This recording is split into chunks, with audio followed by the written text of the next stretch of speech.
আসসালামু আলাইকুম। আপনারা কেমন আছেন? আশা করি আল্লাহর রহমতে ভালো আছেন। আপনাদের দোয়া, আল্লাহর রহমতে আমিও ভালো আছি।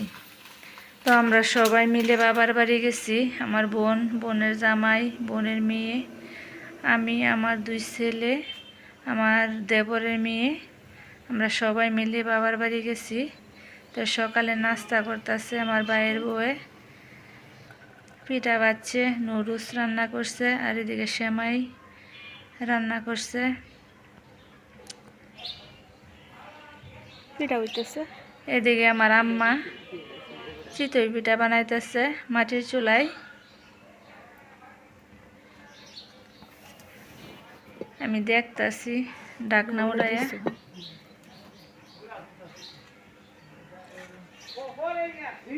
চিতই পিঠা, গরুর মাংস আর মুরগির মাংস এগুলো দিয়ে খাওয়া হবে।